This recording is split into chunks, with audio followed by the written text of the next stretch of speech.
संविधान को दिखाना व नीले कपड़े आदि पहनकर किस्म किस्म की नाटकबाजी करना, ये सब यहाँ दलितों एवं अन्य उपेक्षित वर्गों के साथ इनका छलावा।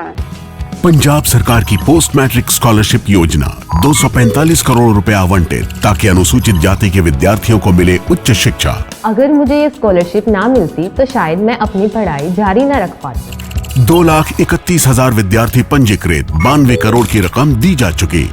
मैं AI/ML हमेशा से पढ़ना चाहता था। अगर स्कॉलरशिप नहीं होती तो मैं कभी भी एडमिशन नहीं ले पाता इस कोर्स में। मुख्यमंत्री भगवंत सिंह मान की कोशिशों से पंजाब बन रहा है रंगला पंजाब। कि पिछले कुछ वर्षों से बीएसपी के विशेषकर दलित बेस बोर्ड को कमजोर करने व उसे तोड़ने के लिए अब यहाँ कांग्रेस, बीजेपी, सपा व अन्य जातिवादी पार्टियां भी आए दिन किस्म किस्म के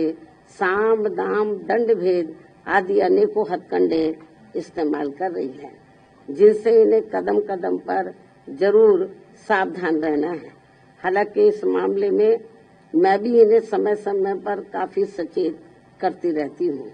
वरना ये सभी जातिवादी पार्टियां इन्हें कभी भी सत्ता में आसीन नहीं होने देंगी और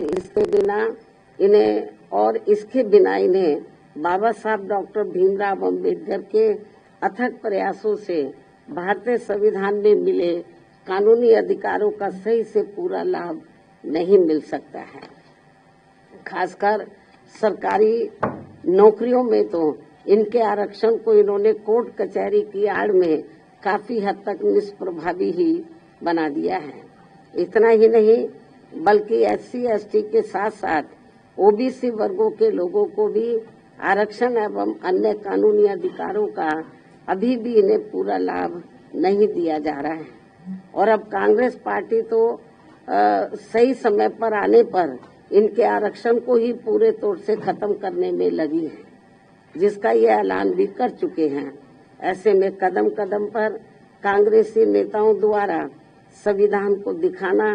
व नीले कपड़े आदि पहनकर किस्म किस्म की नाटकबाजी करना, ये सब यहाँ दलितों एवं अन्य उपेक्षित वर्गों के साथ इनका छलावा व ढोंग नहीं है तो और क्या है। इस पर भी इन लोगों को जरूर ध्यान देना है। जबकि देश में बीएसपी मूवमेंट के कारण दलितों एवं अन्य उपेक्षित वर्गों में परम पूज्य बाबा साहब डॉक्टर भीमराव अंबेडकर एवं उनके निर्मित किए गए मानवतावादी संविधान के प्रति आई जागृति व सत्ता संघर्ष हेतु आई चेतना आदि के कारण अब विशेषकर दलित एवं आदिवासियों के वोटों को हथियाने में इन सभी विरोधी पार्टियों में उनके चहेते बनने की भी काफी होड़ लगी हुई है, किंतु उनका हक छीनने में अभी भी कोई पार्टी पीछे नहीं है। अर्थात ये सभी पार्टियां एक ही थैली के चट्टे बट्टे हैं और जिस प्रकार से जातिवादी सोच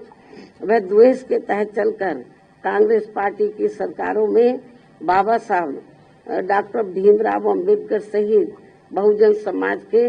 अन्य सभी महान संतों, गुरुओं व महापुरुषों का हर स्तर पर उपेक्षा व अनादर किया गया है तथा उनके अनुयायियों की हर स्तर पर अवहेलना की गई है, वह किसी से छिपा नहीं है और न ही दलित एवं अन्य उपेक्षित वर्गों के लोग उसे कभी भुला सकते हैं। और इस मामले में भाजपा व उनकी सरकारें भी कोई पीछे नहीं है, बल्कि जिस प्रकार से इस पार्टी के वरिष्ठ मंत्री ने संसद में बाबा साहब का अपमान किया है और उसका अभी तक भी उन्होंने पश्चाताप नहीं किया है, तो उससे अब इन वर्गों में इस पार्टी के प्रति रोष व आक्रोश कभी भी कम होने वाला नहीं है। चाहे इनके वोटों के लिए ये पार्टी आए दिन कितने भी अभियान क्यों न चलाती रहे और इस मामले में घोर जातिवादी चाल, चरित्र व चेहरे वाली समाजवादी पार्टी भी विशेषकर दलित वोटों के स्वार्थ में अपना रूप थोड़ा बदला दिखाने के लिए आए दिन किस्म किस्म के हथकंडे इस्तेमाल करने में लगी रहती है। जबकि यूपी में इनकी सरकार में दलितों के प्रति अन्याय, अत्याचार व इनके महापुरुषों का हुआ अपमान आदि को भला कौन भुला सकता है। इससे ये स्पष्ट है कि बाबा साहब एवं उनके संविधान तथा उनके द्वारा मिले आरक्षण व अन्य संवैधानिक अधिकारों को लेकर दलितों एवं अन्य उपेक्षित वर्गों की राजनीतिक शक्ति बीएसपी से ही बन पाई है, किंतु इनके वोटों के स्वार्थ के लिए कांग्रेस, बीजेपी व सपा आदि अब आसानी से कामयाब होने वाली नहीं है, जिसके लिए ये पार्टियां आए दिन किस्म किस्म के हथकंडे भी इस्तेमाल कर रही है, जिनसे इन लोगों को हमेशा सावधान रहना है। हालांकि इन वर्गों के साथ साथ अन्य सभी मामलों में भी केंद्र व राज्य सरकारों की अधिकांश चल रही गलत नीतियों एवं गलत कार्य प्रणाली की वजह से ही अब देश की जनता काफी ज्यादा दुखी व परेशान भी है, जो ये आए दिन ऐसी सरकारों के विरुद्ध काफी आवाज भी उठा रहे हैं, जिनसे भी अब कोई हल नहीं निकल पा रहे हैं। ये भी बड़ी चिंता की बात है। हमसे जुड़े रहने के लिए हमारे YouTube चैनल को सब्सक्राइब करें और नई वीडियो की नोटिफिकेशन के लिए बेल आइकॉन को दबाएं। अगर आप ये वीडियो Facebook पर देख रहे हैं तो लाइक जरूर करें और ज्यादा से ज्यादा शेयर करें। धन्यवाद।